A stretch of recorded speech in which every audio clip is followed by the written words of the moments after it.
Welcome back to Boston Globe Sports Report Plus. We're bringing you extra coverage live this week from Super Bowl 60 Radio Row. I'm Ben Volin, joined now by the great Jim Gray, broadcaster, entrepreneur, friend of Tom Brady, as we all know him back in Boston. Jim, thanks for coming on. Good to be with you, Ben. You've got an interesting venture with Tom Brady now out in Las Vegas, the Hall of Excellence, right? Why don't you tell us about that? Hall of Excellence is in the Fontainebleau Hotel on the second floor. It's got 325 of the greatest sports artifacts in our country's history, everything from Tom Brady's 7 Super Bowl rings on permanent display, Bill Belichick's most worn hoodie, the Lombardi Trophy from Belichick and Brady when they beat the Rams 13-3. Again, we have so much stuff. LeBron James' first jersey when he played against the Sacramento Kings with the Cavaliers.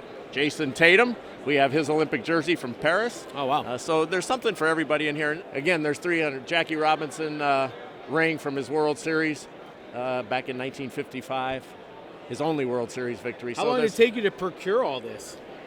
Well, Tom broke record 997, and we did the radio show for a long, long time. He's still on Let's Go, our podcast and radio show on Sirius XM. I guess it helps to have Tom Brady. So I said, Tom, what do you do with all this stuff?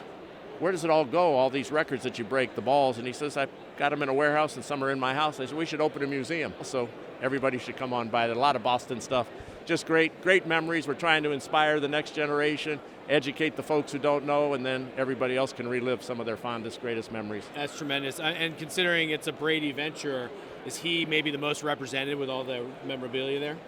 Well, we have his 7 rings, and then we have a whole case for him, all the way back to starting with his letter jacket at Michigan and his ring. Got to ask you 2 other quick questions here before we go. Obviously, you're very tight with Tom Brady and the Raiders. How would you describe Tom's involvement maybe with that team moving forward now?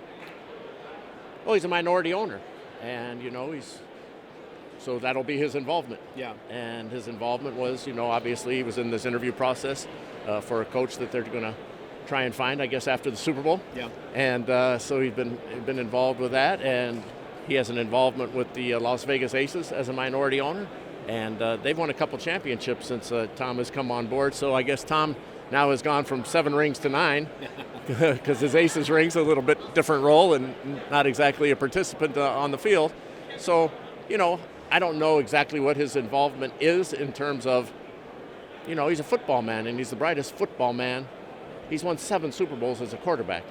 So that's a huge, huge asset for the Raiders, and to be in that ownership group is great for them. Absolutely. And then just curious your take on the reported news that Bill Belichick and Robert Kraft didn't get into the Hall of Fame. What do you think of that outcome? I think that's just a shame. I mean, it's upsetting, it's disappointing, it's disgraceful in many ways. I don't want to hear about the process.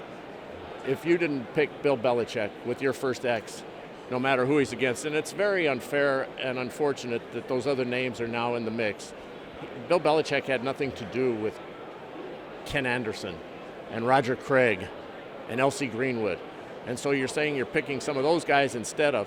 And Robert Kraft, if Robert wins on Sunday, he'll have 7 Super Bowls as an owner. That's right. Okay, from the guy who likes to tell the story of sitting out there on the benches. 7 Super Bowls. So if owners are going to be in the Hall of Fame, and there are some great contributors, Al Davis, all right, George Halas, all right, great contributors. What Jerry Jones has done, Eddie DeBartolo, Pat Bolin, Robert Kraft belongs with those guys, particularly the modern era guys. He has done an incredible job with 6 Super Bowls. He doesn't have to win this one. It's the cement, this isn't like quicksand here. It's already cemented, his record, and it's a great record. So it's disappointing. It's sad. I think that the institution has taken a hit, but they'll recover. Yeah.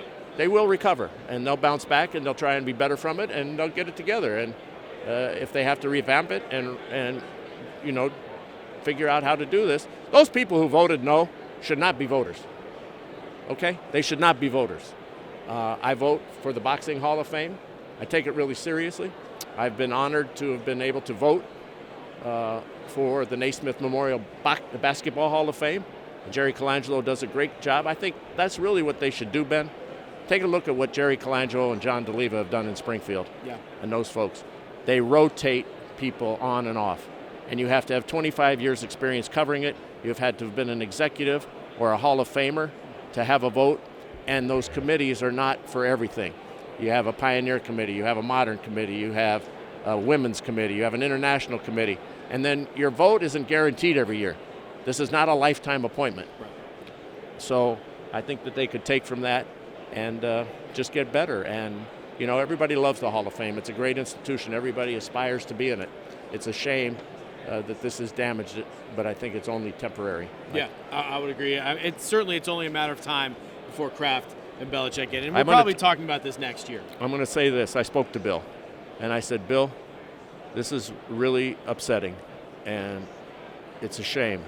But because of this, you are now more respected, more admired, and the people who didn't like you, you're now a sympathetic figure because what you did, you earned, and that should not be taken away from you. And you earned a place in the Pro Football Hall of Fame, and you'll be there. Absolutely. That's a great insight. I would agree that this snub has absolutely turned Bill Belichick into a sympathetic figure. And like I said, I think it's only a matter of time, probably next year, before he and he wasn't Robert looking Kraft for get sympathy. in.